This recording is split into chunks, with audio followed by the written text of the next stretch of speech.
Hey guys, Volatile Explosion here with an Ember Warframe overview slash review. Pretty much, I'm just here to tell you what she's good at and what she's bad at.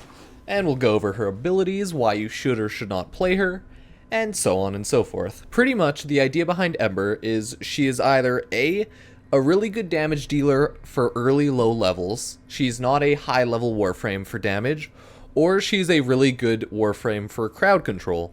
Now, I personally haven't formed her, I haven't put a potato on her, so she's 48 capacity, so this build is by no means perfect. And Steel Charge is there purely because it adds 18. That is the only reason I have Steel Charge there.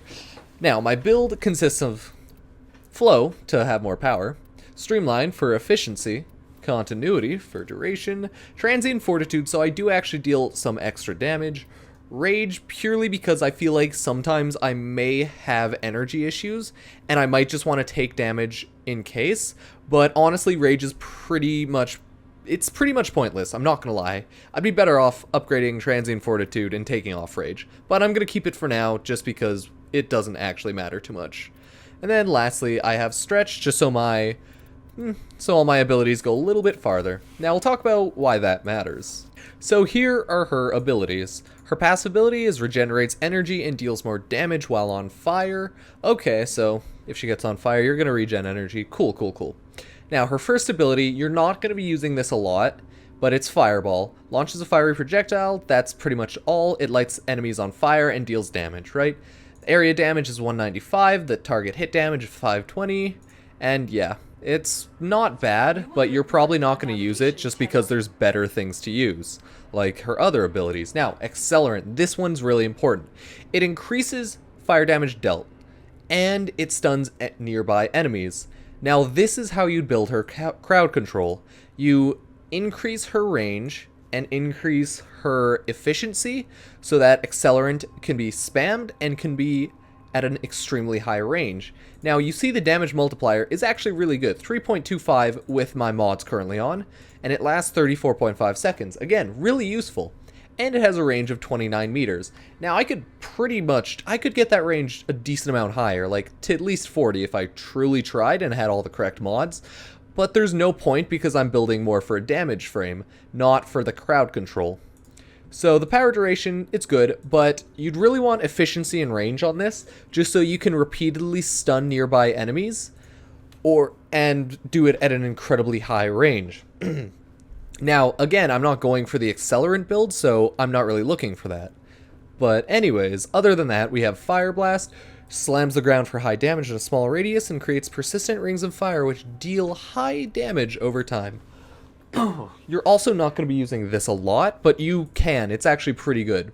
It does 292 damage per second, the explosion damage is 260, and it lasts for 23 seconds. So it pretty much creates a ring, and it deals damage whenever an enemy walks into the ring, but it does cost 53 energy, even modded already. So it's kind of expensive, and I only ever really use it if I just need to, if I'm bored, or just feel like using it, and I want to kill some enemies right around me. Now, our last and most important ability is, of course, World on Fire. It deals fire damage over time, pretty much.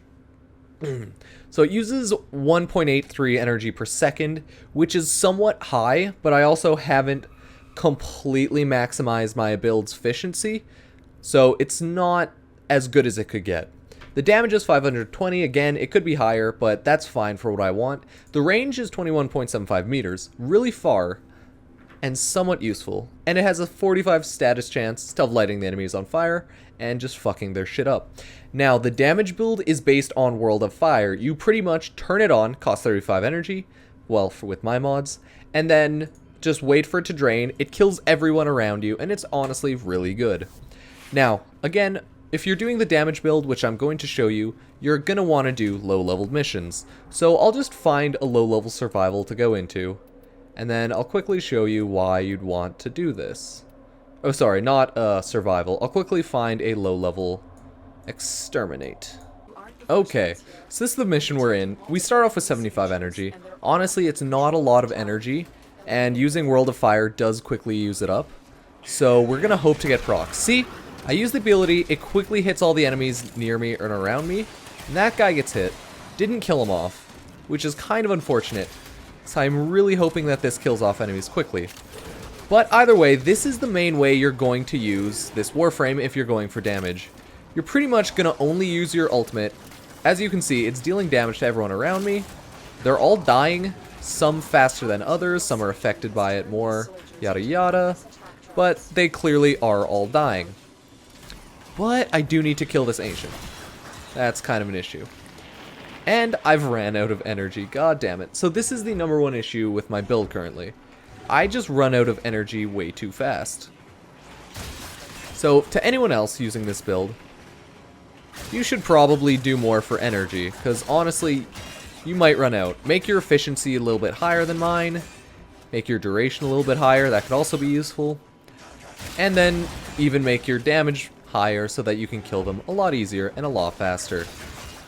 But sadly, again, my builds, it's actually not at all anywhere close to being perfect. There's a lot of mods I need to both upgrade and get new ones for, and sadly, it's not going to be perfect for quite an amount of time until I get the primed mods that I truly need. God damn it, there's an enemy all the way over there, and I'm wasting all my energy to kill him. Exciting. Yeah, the ability kills him anyways. And I've wasted all my energy. That kinda sucks. It only really sucks because I can just melee them to death a lot faster. But again, until your build is completely perfect, it's not that great. That's why I was saying, this build is mainly for low levels. It does decent damage, but it's never gonna do that high of damage, to be honest. Like, it'll do good damage to quickly eliminate low levels, but it'll never be a high level Warframe, because it can't output the amount of damage something like an Excalibur would be able to do. Now, Excalibur is personally one of my favorite Warframes, but yeah. See, and then if we use the third ability, you can see here, it did decent amounts of damage, but it didn't really kill a lot of them. And World of Fire does have issues with Ancients, has issues with armor. It's a good ability. You should honestly have more damage than I should, and you should have more efficiency. It's fine to take off the range, to be honest. Range isn't really a necessary thing, it just makes the ability slightly more convenient, but it's by no means needed. But yeah, as you can see, the general idea is this. Run around, you will pop enemies when you walk by them, making it, yeah, very good for low levels. That's pretty much all I can say. And of course, I'm not going to make or show off a build for the Accelerant Stun build, because I would need to get a group together for that to be useful, and have allies that can actually deal damage to stunned enemies. But honestly, the crowd control variant of Ember is a lot better for higher level missions like sorties, just because she'll stun people and then your allies will kill them, which is of course very useful. And all you'd really want is efficiency, maybe duration, but that's really up to you. And of course, you would want reach. Well, range, I should say, not reach. But yeah, you would want range. Anyways, guys, that's the general idea behind Ember. It's either build her damage and efficiency for her ult, or build her efficiency and range for her stun. Again, one's better for solo low-level play, one's better for high-level group play because it's crowd control. Anyways, guys, that's it for this video. Hope you liked it. If you do, leave a rate, comment, subscribe, and I'll see you guys next time.